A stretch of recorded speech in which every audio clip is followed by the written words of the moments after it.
We are halfway through the year, and so far I've seen 19 new releases, so I'm going to rank the top 10 best movies of the year so far. So, without further ado, let's dive in. First up, I'm going to do an honorable mention to on what was probably the worst movie of the year so far, and without a doubt, it's a Minecraft movie. I hate this absolute god awful cash grab of a film. I am beyond annoyed about how well it did at the box office.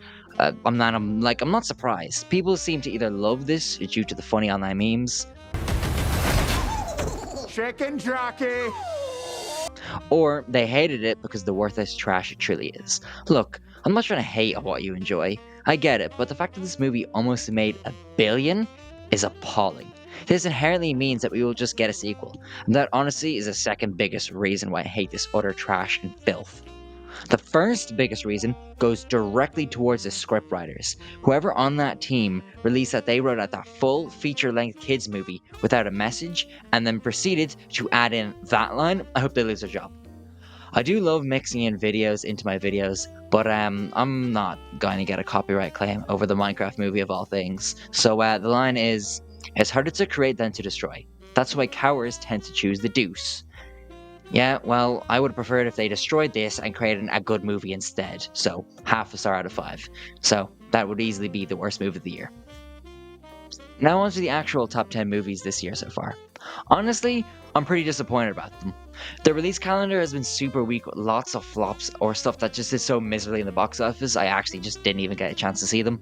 I'm happy and I like most of the stuff in the top 10, but so far compared to the insanely stacked Oscar-worthy 2024 list, I am disappointed. But brushing that aside, it is only halfway through the year, so. In 10th place, we have what is and probably will be the best rom-com horror of the year. And I don't see anything beating this one. It's Companion, starring Jack Quaid and Sophie Thatcher and directed by Drew Hancock. This is a movie best watched not knowing anything about it. The marketing, trailers, and even plot description reveal too much about the film in my opinion. It's clearly written and directed to keep you on your feet with its twists and turns. Similar to 2024's Abigail, if you know the basic concept, the first half of the film will feel very underwhelming, but besides that, I really enjoyed Companion. I thought its discussion and themes on relationships and technology were handled very well. All of the cast involved has great acting. I thought the script was very tight with very little plot holes or questions left after you watch it, but unfortunately, I thought the plot was pretty predictable, which usually destroys a film, but the amazing comedic moments keep you hooked. I did find that the end dragged a little, just a hair, but all in all, this was a really fun and enjoyable watch, and this confirms its 10th place.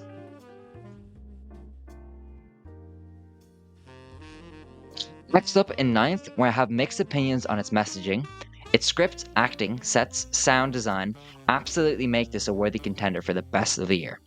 It's Warfare, starring Will Poulter and Deferawun Atai, directed by Alex Garland and Ray Mendoza. Warfare takes place in 2006 during the Iraq War where a Navy SEAL platoon takes refuge in a local house. I have mixed opinions on Warfare. I think its messaging of war is bad wasn't conveyed properly. I wrote a massive review on Letterboxd, but it simplified down is the film doesn't take a neutral stance. It goes, yes, war is terrible, but there's still bad guys and bad people. Ultimately, my political stances on issues like war really made me not like the messaging. The line bad guys is actually used in the film too, so it's pretty obvious. With all of that out the way, Warfare by no means encourages war or paints it in a positive light. It is a horrific, harrowing, terrible, and upsetting to watch. The film's opening scene of the platoon members watching the provocative Calling Me music video is a beautifully done, stark contrast to the film. Additionally, the film is pretty historically accurate as Ray Mendoza was actually on the mission. As well as this, other platoon members are seen on set giving assistance to production in the end credits. Albeit small, I really appreciate things like this to give more life to your film, even if they're extremely minor. Next up in 8th, I have a film that was nominated for plenty of Oscars this year, and I would say it deserves it. This film, which came out on January 17th, 2025 in Irish Theatre, is A Complete Unknown, starring Timothy Chalamet and directed by James Mangold. On a similar vein to Warfare, A Complete Unknown is excellently made. It drags a little after the second act, but still excellently made nonetheless. My issue with it mostly stems down to the fact that it is a good movie, but a poor biopic. I went into this having listened to a good bit of Bob Dylan and having a good understanding of his character and the type of person he is. However, the film feels extremely isolating if you don't know the actual story behind all the characters featured in the film. The film also lacks a lot of special moments that make biopics work, which is characters making the music they are known for. Bohemian Rhapsody wasn't great, but easily the most memorable scene was them in the study making the titular song. Here, in A Complete Unknown, we get one extremely brief scene of him making Highway 61 with the whistle at the start of the song. Additionally, I didn't walk out of the movie having learned anything about Bob Dylan, which I feel is ultimately the goal of these movies. There's a scene in an elevator where Bob and a random person have an exchange, where Bob says, 200 people in that room, and each one wants me to be someone else. And the guy asks Bob who he wants to be, and Bob just shrugs it off and doesn't give a serious answer. This was an extremely crucial moment to give an insight into Bob Dylan. We spent over an hour of the film with him, and this could have easily connected us to him, but alas, we didn't. On a final note for this film, Timothy is so goddamn good. His singing is so similar to Bob Dylan's, and the way he looks and talks, he's genuinely a generational actor. And no one, I'll say it, he got robbed at the Oscars this year. I wanted Coleman Domingo to win, but Timothy should have been a worthy second place for me. Anyways, it's a very good movie with an excellent production design that places in the 60s, so I feel it gets a nice place in 8th. Second movie in the unofficial Twins trilogy, and the very highly anticipated follow up from Parasite, Mickey 17, starring Robert Pattinson and directed by Bong Joon Ho, comes in 7th place. Mickey 17 was the unseen, underperformed, and mildly underwhelming film that shocked me. The film centers around an expendable named Mickey who is cloned every time he dies and must go on dangerous experiments or jobs aboard a space station. More than anything else, I'm shocked this didn't do well at the box office. This movie is really unique, funny, and overall a cool watch. Ultimately, I did think the film dragged a little bit at the end and did need to have 3 fake out endings within the span of 5 minutes, but that's a big nitpick. The film had an insanely stacked cast, but Robert Pattinson, Stephen Yeun, and Mark Ruffalo were the standouts. The film has some interesting critiques on capitalism, how we treat the working class specifically, as well as how we treat the environment around us. Additionally, the film has a familiar buffling moron as a ship president. His followers also wear bright red caps. Sorry, this is catching me off guard. Who could Bong Joon Ho be making fun of here? I can't seem to put my finger on it. Well, it's probably not important. Mickey 17 is a great watch, and I urge you to check it out if you missed it. Because you probably did. I had a good time, and I think you will too. Pattinson does a great job of playing different but still very similar characters here. In my eyes, this is worthy of 7th place. In 6th, we have a film that really shocked me, and I'd say everyone else who actually saw it. When this was announced almost 3 years ago, I didn't think anyone actually cared or wanted it.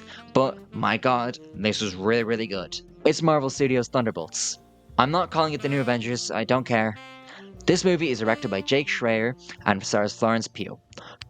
Thunderbolts is centered around the Winter Soldier, Red Guardian, Elena, Ghost, and John Walker teaming up to defeat a stronger threat. You know it's been a rough year when you have an Marvel movie in your top 10, but Thunderbolts breaks that rule. This film is essentially a character study of a lot of the underlooked and underappreciated characters in the MCU, and funnily enough, it probably has the best actors out of the entire MCU in it. By itself, though, it manages to balance its emotional moments, its funny ones, and its good action set pieces all together. Also, the score is stellar. I had some terribly annoying kids at my screening, but hey, what can you expect seeing a Marvel movie on opening day? The film takes inspiration behind the team in the 2023 Thunderbolts team, so that makes it a little more comic accurate, which gets my approval. This film has great emotional moments between Red Guardian and Yelena that almost made me cry. Florence Pugh is so excellent in this, as is with everyone else. There was a missed opportunity near the end of this movie, and that does detract from it for me a little, but overall, I did really enjoy this film, and I get the feeling that the MCU is stepping in the right direction now. So, I'm happy to place this in 6th. 5th place goes to another unexpected banger. Coming off one of the best endings to a franchise I've ever seen, I was anxious on how this was going to match up, but I'm glad to report Ballerina from the world of John Wick did a phenomenal job. The movie stars Ana de Armas and is directed by Len Wiseman. The film centers around an agent from the Russian mob who begins to unravel the mystery behind unknown and hidden cults within the John Wick universe. My only issues with Ballerina is that its plot isn't entirely cohesive and coherent. Usually, in any of the John Wick movies, you know exactly why he goes to Paris to get what, or to kill who, to help this person, to give him a hint, on where to find the big villain, or to help him out of a situation, etc., etc. This one feels like it has tangents instead of side missions. Putting that aside, everything else about this film is absolutely great. I think Under the Armas is so great and fantastic in this. I think the stunts and choreography are incredible here. There's one sequence involving flamethrowers that absolutely blew my mind and made my jaw drop. It was one of the coolest action moments I've ever seen in a movie.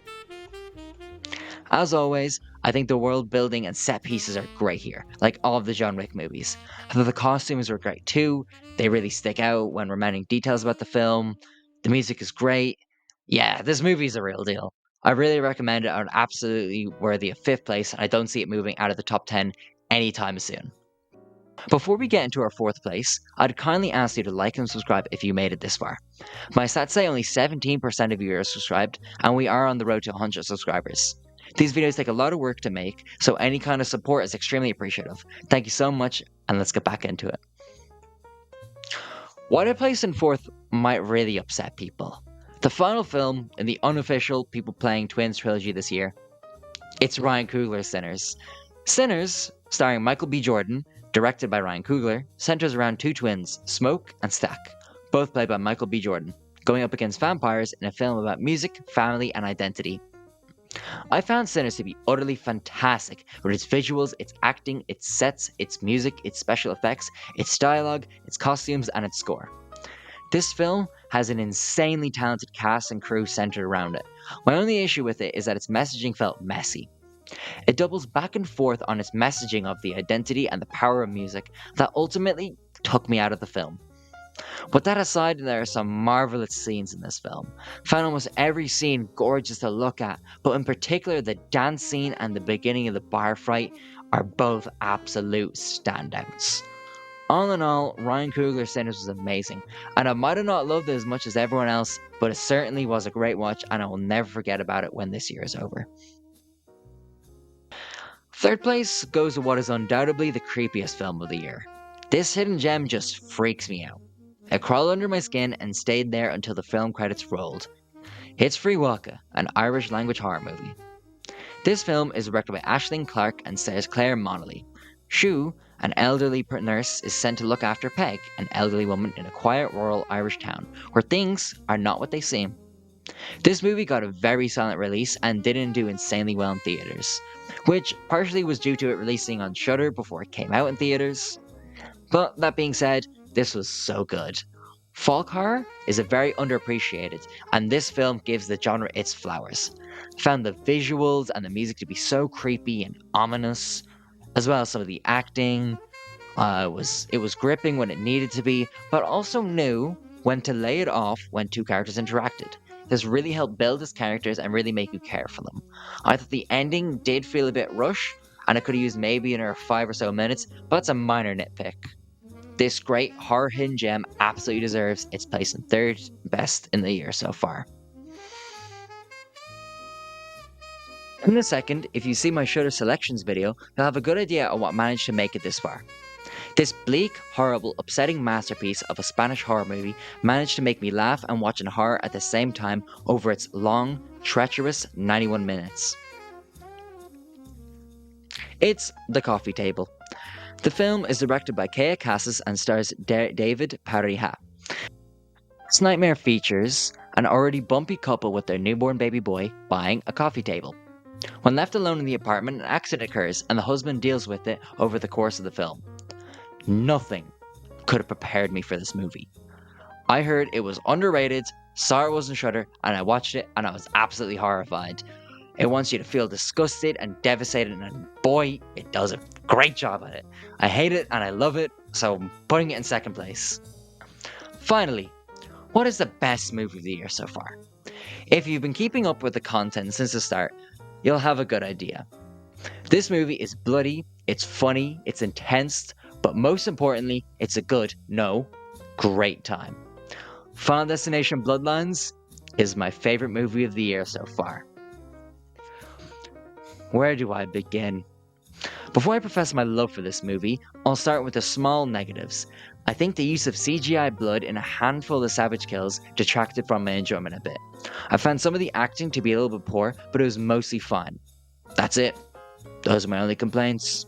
This film absolutely rules. It's so much fun.